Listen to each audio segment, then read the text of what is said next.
ഒരു വീടിന്റെ ഓരോ ദിക്കുകളും പ്രധാനപ്പെട്ടതാണ്. കാരണം എന്ന് പറഞ്ഞു കഴിഞ്ഞാൽ ഇപ്പം പല പ്രോഗ്രാമിൽ പറഞ്ഞിട്ടുണ്ട് ഏറ്റവും പ്രധാനപ്പെട്ടത് തെക്ക് പടിഞ്ഞാറാണ്, അല്ലെങ്കിൽ വടക്ക് കിഴക്കാണ്, അല്ലെങ്കിൽ തെക്ക് കിഴക്കാണ്, അല്ലെങ്കിൽ വടക്കു പടിഞ്ഞാറാണ്.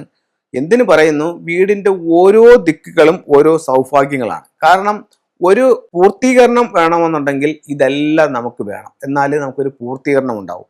ഏതെങ്കിലും ഒരു ഭാഗം നഷ്ടപ്പെട്ടു പോയാൽ അത് വികലാംഗനെ പോലെ ആകുമെന്നുള്ളത് പോലെ തന്നെ അതിന്റെ സൗഭാഗ്യങ്ങളും നമുക്ക് നഷ്ടപ്പെട്ടു പോവുകയും ചെയ്യും. അപ്പോൾ വടക്കു പടിഞ്ഞാറിന് ഇത്രയും പ്രാധാന്യം പറയാനുള്ള കാരണം എന്താണെന്ന് ചോദിച്ചാൽ, ചൈനീസ് വാസ്തുകലയായ ഫുങ്ഷോ പ്രകാരം വടക്കു പടിഞ്ഞാറ്, അതായത് നോർത്ത് വെസ്റ്റ് കോർണർ, വായുകോണം എന്ന് പറയുന്നത് വീട്ടിലെ ഗൃഹനാഥന്റെ ദിക്കാണ്. അതായത് വീട്ടിലെ അച്ഛൻ, ഗൃഹനാഥന്റെ ദിക്കാണ് വടക്കു പടിഞ്ഞാറ്.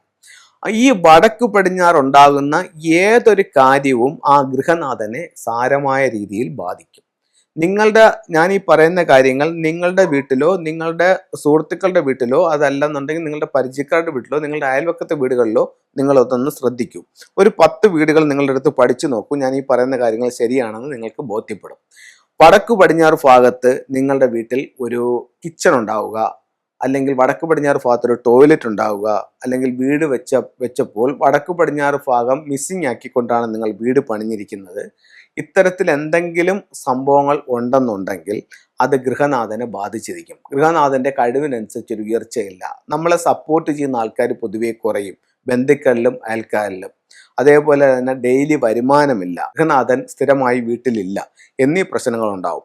ഒരു വീടിന്റെ നെടുന്തൂണെന്ന് പറയുന്ന ആരാണ്? ആ വീട്ടിലെ ഗൃഹനാഥനാണ്.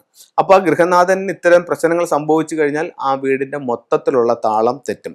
ഭൂരിഭാഗം വീടുകളിലും ഗൃഹനാഥനാണ് ചെയ്യുന്നത്. ഗൃഹനാഥ വീടിന്റെ കാര്യങ്ങൾ ഉത്തരവാദിത്തങ്ങൾ ഏറ്റെടുത്ത് ചെയ്യുന്ന ഒരുപാട് വീടുകളുണ്ട്.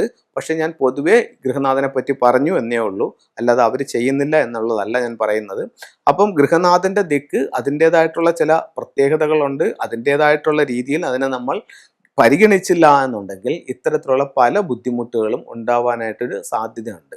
അപ്പോൾ വടക്ക് പടിഞ്ഞാറ് ഇത്രയും പ്രാധാന്യമുള്ള ഒരു ദിക്കാണ്. അതുപോലെ തന്നെ ഫെങ്ഷുയിൽ പറയുന്നത് സ്വർഗീയ സൗഭാഗ്യങ്ങൾ ഭൂമിയിലേക്ക് എത്തുന്നത് വടക്ക് പടിഞ്ഞാറ് വഴിയാണെന്ന് ഫെങ്ഷുയിൽ പറയുന്നുണ്ട്. അപ്പോൾ വടക്ക് പടിഞ്ഞാറ് ദിക്കിന് അത്രത്തോളം ഒരു പ്രാധാന്യമുണ്ട്.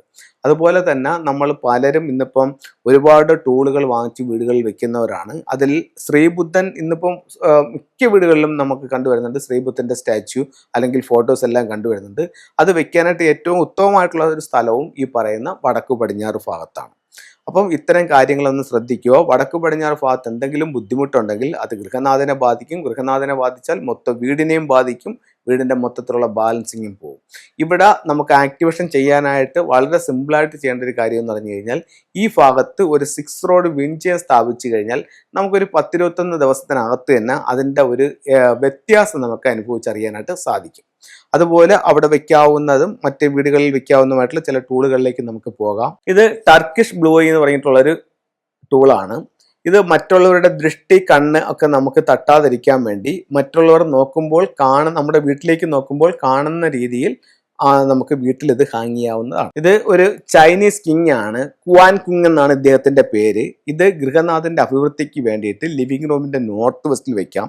ഇതല്ലാതെ മറ്റൊരു ഡയറക്ഷൻ എന്ന് പറഞ്ഞാൽ മെയിൻ ഡോറിലേക്ക് നോക്കി അതിന്റെ ഓപ്പോസിറ്റ് ആയിട്ടും കുവാൻ കിങ്ങിനെ നമുക്ക് വീടുകളിൽ സൂക്ഷിക്കാവുന്നതാണ്. ഒരു വീട്ടിലേക്ക് ഫെങ്ഷു പ്രകാരം ഒരു ടൂൾസ് വെച്ചാൽ എനിക്ക് കൊള്ളാമെന്നുണ്ട് സാറേ, ഞാൻ എന്ത് വെക്കട്ടെന്ന് എൻ്റെ അടുത്തൊരു വ്യക്തി ചോദിച്ചാൽ എനിക്ക് പറയാൻ ഒരേ ഒരു ഉത്തരമേ ഉള്ളൂ. ഒരു ട്രാവലിംഗ് ബുദ്ധ വാങ്ങിച്ച് നിങ്ങളുടെ വീടിന്റെ സ്വീകരണ മുറികൾ നിങ്ങൾക്ക് വെക്കുക. ഒത്തിരി പോസിറ്റീവ് ആയിട്ടുള്ള അനുഭവങ്ങൾ നിങ്ങളുടെ ജീവിതത്തിലേക്ക് കൊണ്ടുവരാനായിട്ട് ഈ ട്രാവലിംഗ് ബുദ്ധയ്ക്ക് കഴിയും. അപ്പോൾ ഇത്തരത്തിലുള്ള ഓരോ ചിത്രങ്ങളും രൂപങ്ങളും നിങ്ങളുടെ ജീവിതത്തിൽ വലിയ വിജയങ്ങൾ ഉണ്ടാക്കി തരട്ടെ എന്ന് പ്രാർത്ഥിച്ചുകൊണ്ട് നിർത്തുന്നു. നന്ദി, നമസ്കാരം.